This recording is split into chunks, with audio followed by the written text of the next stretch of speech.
한 옛날 그리스에 아테네에 소문난 철학자가 있었습니다. 그 사람의 이름은 소크라테스였고 그는 날마다 시장에 나가 사람들과 대화를 나누며 진리를 탐구하곤 했습니다.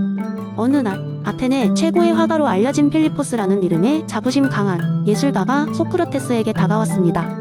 필리포스는 벽에 자신이 그린 멋진 그림들을 걸어놓고 있었습니다. 그는 자신의 작품을 자랑하며 사람들에게 자신이 얼마나 위대한 화가인지 장황하게 설명하고 있었습니다. 소크라테스는 그의 이야기에서 묘한 흥미를 느꼈고 필리포스에게 다가갔습니다. 그래서 이 그림들이 내가 그린 것이란 말인가? 소크라테스가 물었습니다. 그렇다. 이 그림들은 나의 예술 전념감과 재능의 결실이지. 어떤 것이 가장 마음에 드나? 필리포스는 자랑스럽게 말했다. 소크라테스는 그림들을 한참 동안 바라보았습니다. 그리고는 필리포스를 향해 온화한 미소를 지으며 말했습니다. 나는 그림에 대한 전문가는 아니네. 하지만 과연 모든 사람들이 그림들에 대해 동일한 감명을 받을까? 필리포스는 약간 당황했지만 자신만만하게 답했습니다. 물론이지. 내 작품은 누구나 인정할 수밖에 없는 명작이야. 아테네의 모든 사람이 이 그림을 사랑한다고 말할 수 있네. 소크라테스는 고개를 끄덕이며 자리에 앉았습니다. 그런데 필리포스여, 만약 내가 모든 것을 안다고 믿는다면 배우거나 성장할 여지가 없지 않겠는가? 나는 이미 배울 수 있는 것은 모두 배웠고 이제는 남들에게 가르치는 것이 나의 임무라고 생각하네. 필리포스가 자신감 있게 대답했습니다. 소크라테스는 잠시 생각에 잠기었다가 다시 입을 열었습니다. 나는 그대가 가진 지혜를 부정하려는 것이 결코 아니네. 그러나 내가 아는 위대한 진리는 나 자신이 아무것도 모른다는 것이네. 이는 지식을 추구하는 누구에게나 중요한 출발점이지. 필리포스는 이해할 수 없는 표정으로 소크라테스를 쳐다보았습니다. 아무것도 모른다고 인정하는 것이 어떻게 지혜로울 수 있단 말인가? 소크라테스는 설명을 이어갔습니다. 대부분의 사람들은 모든 것을 알고 있다고 착각하지. 하지만 무지의 인정을 통하여 우리는 더 많은 것을 배우고 더 많은 가능성을 받아들일 수 있네. 내가 진정 지혜롭다고 느낄 때는 내가 무지하다는 것을 깨달았을 때였지. 필리포스는 잠시 침묵에 빠졌습니다. 소크라테스의 말에 영감을 받은 그는 자신의 자부심을 잠시 내려놓고 주위 사람들의 다양한 의견을 들어보기로 마음먹었습니다. 그리고는 자신이 이전에는 잊혀보지 못했던 새로운 색채와 기법들을 배우기 시작했습니다. 그 후로 필리포스는 더욱 훌륭한 화가가 되어갔고 그의 작품들은 더욱 다양한 사람들에게 사랑받게 되었습니다. 그는 자신의 무지를 인정함으로써 더 많은 지혜를 얻었고 더 깊은 예술적 영감을 얻게 되었습니다. 이 이야기를 통해 사람들은 무지를 인정하는 것이 성장의 시작이라는 것을 깨닫게 되었습니다. 소크라테스가 말한 무지의 지가 단순한 철학적 개념이 아니었음을, 그리고 그것이 얼마나 중요한 삶의 원칙인지를 모두가 알게 되었습니다. 그리하여 아테네의 사람들은 서로 다른 관점을 이해하고 더 나은 자신으로 거듭나기 위해 끊임없이 노력하기 시작했습니다. 두 번째 이야기. 어느 작은 마을에 한 철학자가 살고 있었습니다. 그는 많은 사람들과 달리 니체의 영원, 회귀, 사상에 깊은 관심이 있었고 이 사상 속에서 진정한 삶의 의미를 찾고자 했습니다. 그는 항상 마을의 광장에서 사람들과 토론하며 그들의 생각을 듣곤 했습니다. 어느 날 철학자는 한 재미있는 아이디어를 떠올렸습니다. 그는 마을 사람들에게 영원 회귀 사상을 조금 더 흥미롭게 전달하기 위해 일종의 영원 회귀 축제를 열기로 결심했습니다. 이 축제에서 모든 참가자는 자신의 하루를 또 다른 방식으로 살며 그날이 무한히 반복된다고 가정하고 생활해야 했습니다. 이틀 동안 마을 사람들은 식사, 대화, 일, 놀이 모든 것을 새롭게 경험해야 했습니다. 축제의 첫날, 한 상인은 평소와 같이 자신의 가게를 열었습니다. 그러나 그는 매일 보는 물건들을 다른 방식으로 배치하고 고객들에게 더 나은 서비스를 제공해야겠다고 마음먹었습니다. 미래의 그의 상점이 계속해서 번창하려면 매일 똑같은 일상을 반복하는 것이 아니라 새로운 아이디어를 도입해야 한다고 생각했기 때문입니다.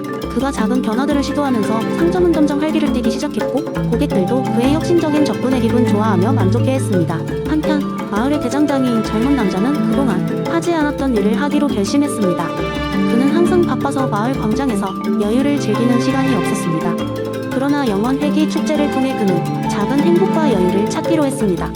하루 동안 그는 대장간의 문을 닫고 마을 사람들과 함께 모여 이야기를 나누고 노래를 부르고 춤을 추며 시간을 보냈습니다. 그 경험은 그에게 큰 깨달음을 줬습니다. 매일이 반복되는 삶 속에서도 여유와 행복을 찾는 것이 중요하다는 사실을 알게 된 것입니다. 축제가 끝나고 철학자는 마을 사람들에게 모여 자신의 경험을 나누게 했습니다. 그는 사람들에게 물었습니다. 만약 여러분의 삶이 지금 이 순간처럼 무한히 반복된다면 여러분은 어떤 하루를 살고 싶습니까? 마을 사람들은 깊이 생각하고 대답했습니다. 상인은 자신의 작은 변화들이 가게의 성공에 중요한 역할을 할 수 있음을 발견했고 대장장이는 작업에서 벗어나 삶의 소소한 즐거움을 찾는 것이 얼마나 중요한지를 깨달았습니다. 철학자는 사람들에게 영원 회귀 메시지를 이렇게 전했습니다. 우리의 삶은 우리가 만드는 것입니다. 매일 반복될 것을 가정하고 우리가 진정으로 원하는 삶을 살아야 합니다. 그러니 오늘 이 순간을 최대한 가치 있게 만드세요. 그 삶이 여러분의 영원 회귀가 될 것입니다. 이 이야기는 사람들에게 큰 영감을 주었고 그 후 많은 마을 사람들이 삶을 새롭게 바라보기 시작했습니다. 그들은 매일의 일상에서 행복을 찾고 반복되는 삶 속에서 변화를 두려워하지 않게 되었죠. 마치 그들의 삶이 끝없는 영원 회귀의 과정 속에 있더라도 그들은 자신의 존재를 긍정하고 삶의 의미를 찾아가기로 결심했습니다. 세 번째 이야기, 옛날 아주 먼 왕국에 살고 있는 마을 사람들이 있었습니다. 이 왕국은 굉장히 독특한 방식으로 통치되고 있었는데 새로운 왕을 선택할 때마다 사람들이 왕의 통치 원칙을 결정할 수 있었어요. 그런데 이번에는 특별한 규칙이 있었죠. 바로 철학자 존 롤스가 제한 한무지에 베일이라는 개념을 적용하기로 한 것입니다. 마을 사람들이 모여 커다란 회의장에 모였습니다. 회의장은 웅장한 배경음악과 함께 시작되었고 왕국의 현명한 노인인 알렉산더 가단상에 올라가 설명을 시작했습니다. 여러분, 이번에는 우리 왕국의 통치 원칙을 정할 때 무지의 베일을 사용할 것입니다. 알렉산더가 말했습니다. 사람들은 설레기도 하고 약간 혼란스럽기도 했지만 모두 그 과정에 참여하기로 했습니다. 처음으로 해야 할 일은 특별한 마법의 베일을 쓰는 것이었습니다. 이 베일은 착용자가 자신의 사회적 지위, 재능, 선호를 전혀 알 수 없도록 만드는 신기한 힘을 가지고 있었습니다.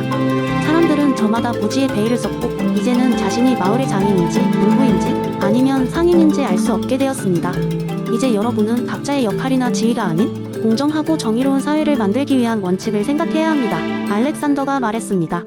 사람들이 눈을 감고 깊은 고민에 잠겼습니다. 평소라면 자신에게 가장 유리한 법을 생각했겠지만 이제는 자신이 누구인지 모르기 때문에 모두에게 공정한 법을 고민하기 시작했습니다. 시간이 지난 후 사람들이 하나둘씩 눈을 뜨며 자신의 생각을 공유하기 시작했습니다.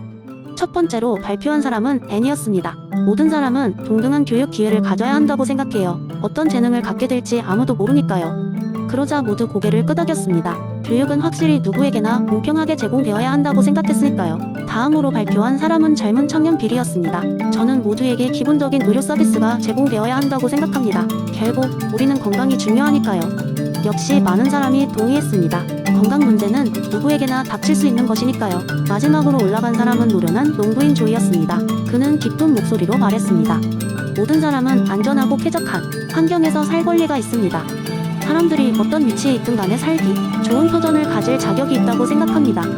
그의 의견에 사람들은 큰 박수를 보냈습니다. 결국 마을 사람들은 서로의 의견을 결합하여 4가지 기본 원칙을 정립했습니다. 동등한 교육, 기본 의료, 쾌적한 환경, 그리고 평등한 기회. 비록 그들이 각자의 정체성을 잊어버린 상태에서 이 원칙을 선택했지만 그 결과는 놀랍도록 공정하고 정의로웠습니다. 알렉산더는 미소를 지으며 말했습니다.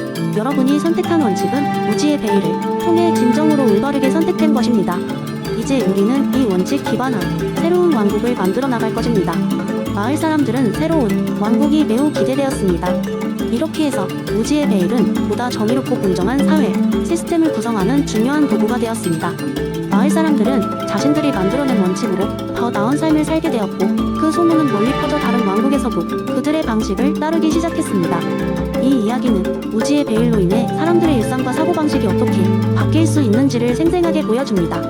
모든 이들은 어느 누구도 소외되지 않는 공정한 사회를 위해 함께 일할 수 있다는 것을 깨달았습니다.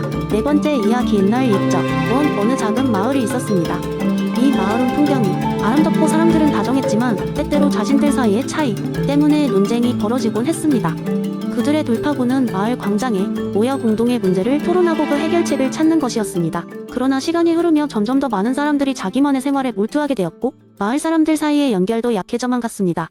이 마을에는 사리라는 현명한 농부가 살고 있었습니다. 사리는 책을 사랑했고 특히 정치 철학에 관심이 많았습니다. 그러던 어느 날 사리는 마이클 샌델의 공동체주의에 관한 글을 읽게 되었습니다. 그는 마을이 점점 개인주의에 빠져들면서 공동체 정신을 잃어가고 있다는 것을 깨달았고 이를 해결하기 위한 방법을 고민하기 시작했습니다. 사리는 마을 사람들을 광장에 모아 이야기를 시작했습니다. 그는 공동체의 중요성에 대해 설명하며 여러분, 우리 마을은 예전처럼 서로의 삶에 참여하고 서로를 도우며 살아가야 합니다.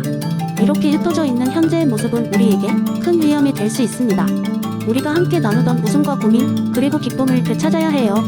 라고 말했습니다. 그의 말에 마을 사람들은 처음에는 반신반의했지만 고사리의 말에 귀를 기울이기 시작했습니다. 몇몇 사람들은 자신들이 최근 다른 사람들과의 유대가 얼마나 약해졌는지 느낀 경험을 공유하며 공동체의 중요성에 대한 옛 기억을 떠올렸습니다. 사리는 계속해서 말했습니다. 공동체주의는 우리에게 필요한 이야기입니다. 우리는 함께 일할 때 더 강해지며 우리의 전통과 관습은 우리를 더 풍요롭게 만들 수 있습니다. 개인의 자유도 중요하지만 공동체의 가치와 윤리가 우리의 삶 속에 뿌리내리게 해야 합니다. 사리는 마을 사람들이 다시 하나의 공동체로 뭉칠 수 있도록 다양한 활동을 제안했습니다. 그는 주말마다 마을 사람들이 함께 모여 책을 읽고 토론을 나누는 시간을 만들었고 농사를 함께 지으며 수확을 나누기도 했습니다. 이 과정에서 사람들은 단순히 음식을 나누는 것 이상의 의미를 느꼈습니다.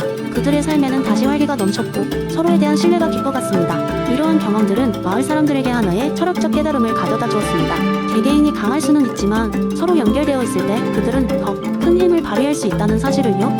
그들은 이제 자유와 권리를 중요하게 여기면서도 공동체의 전통과 관습이 그들의 삶을 더 풍성하게 만들어준다는 것을 알았습니다.